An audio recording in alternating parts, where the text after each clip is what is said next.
సుమన్ టీవీలో మీ personal and business promotions కోసం కింది నెంబర్కి కాంటాక్ట్ చేయండి. సో ఈ చెన్నకేశవ స్వామి దేవాలయం అతి పురాతనమైనది అని చెప్తున్నారు. దీని ప్రాసెస్ ఏమిటి? యో నిత్యమచ్యుత పదాంబుజ యుగ్మ రుక్మ వ్యామోహతస్తరాణి తృణాయమేనే అస్మద్గురు భగవతోష దయైక సింధోహో రామానుజస్య చరణం శరణం ప్రపద్యే.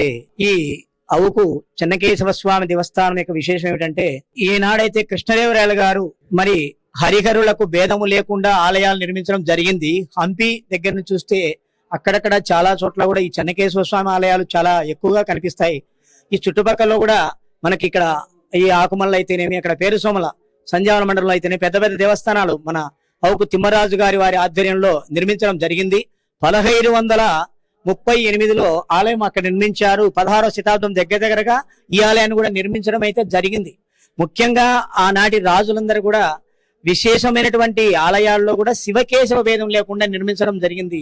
శిల్పకళల్లో కూడా అక్కడక్కడ కూడా మనకి ఈ 4 స్తంభాల్లోనే శివాలయంలో శివునికి అక్కడ పూజలు జరుగుతున్నట్లు కూడా ఉంది. శివునికి మరి తర్వాత కేశవునికి భేదము లేదు అనేది ముఖ్య సిద్ధాంతం. అయితే భక్తి అనేటువంటిది ఒకటి మానవునికే లేకపోతే దైవాన్ని చేరడానికి చాలా కష్టం అవుతుంది.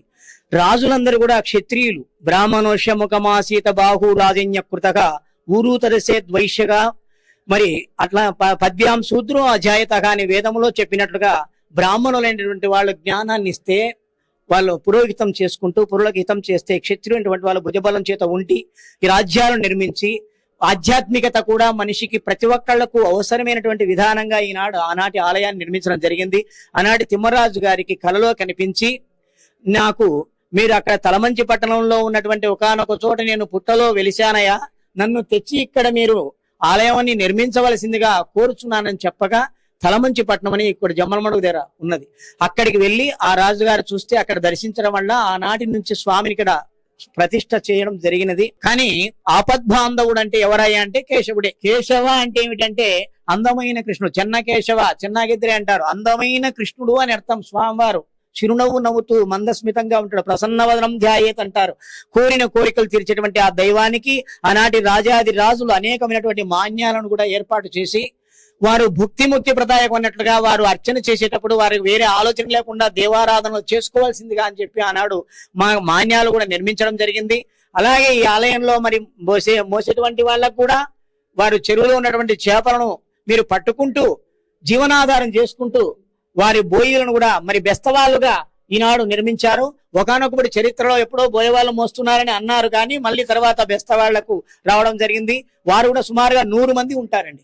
ఇక్కడ నుంచి ఆంజనేయ స్వామి వరకు కొంతమందిని, అక్కడి నుంచి కొంతమంది 20 మంది చొప్పున, ఇక్కడ నుంచి సగం మంది, అక్కడి నుంచి ఇలాగా స్వామివారు ఊరేగింపుగా వెళ్ళినప్పుడు వీరు ఇలాగా మార్చుకుంటూ స్వామివారిని మోయడం కూడా జరుగుతున్నది. నిజానికి ఇది అద్భుతమైనటువంటి ఆలయం. ఈ ఆలయంలో లక్ష్మీ అమ్మవారు కూడా ఒకవైపు కొలువై ఉన్నారు. సూర్యకిరణాలు అమ్మవారి మీద డైరెక్ట్ గా పడుతూ ఉంటాయి బాగా. ఇది విశేషం ఇక్కడ. తర్వాత ఆలయంలో ఆళ్వార్లుగా ఒక ఆయన వెలిసి ఉన్నారు. ఇక్కడ మనకి ఆళ్వార్ల సంప్రదాయంలో మనకి 12 మంది ఆళ్వార్లలో గోదాదేవి ఒకటి. ఆళ్వార్లందరూ ఎవరో కాదు, శ్రీమన్నారాయణుడే పరదైవము అని చెప్పినటువంటి మహనీయులు.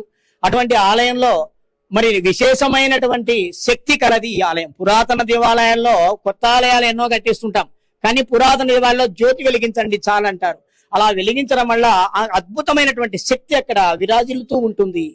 కాబట్టి అటువంటి దివ్యమైనటువంటి దేవాలయాన్ని రాజాదిరాజునటువంటి త్రివిక్రమరాజు యొక్క వారి వంశస్థులు అరవేటి రామరాయలు అంటారు. ఆ అరవేటి రామరాయటువంటి వారి వంశస్థులు ఇంకా ముందడుగు వేస్తూ ఇంకా ఇప్పటి కూడా వాళ్ళ వంశం ద్వారా అనేక మంది కూడా ఆ రాజాది రాజుల ద్వారా ఎందరో బాగుపడినాము. తర్వాత పక్కన చెన్నంపల్లి అనే ఒక గ్రామం ఉంది. ఆ గ్రామానికి తిమ్మరాజు గారిని తిప్పేవాళ్ళు, వర్షాలు రాకపోతే కూడా తిప్పితే వెంటనే వర్షాలు వచ్చేటివి. ఇప్పటికీ ఆ రాజభక్తి అనేది కూడా ఈ గ్రామంలో కొలువై ఉన్నది.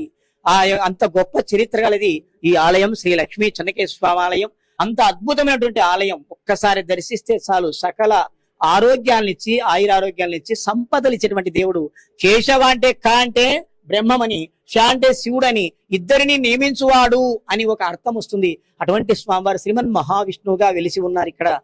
మరి ఇంతమంది ఈ యొక్క గ్రామస్తులు ప్రతి ఒక్కరు కూడా నిత్యము దర్శనానికి వస్తూ స్వామివారికి ఒక 11 చుట్టూ తిరగడము, అలా తిరగడం వల్ల కూడా ఎంతమందికో ఎన్నో కోరికలు నెరవేరాయి.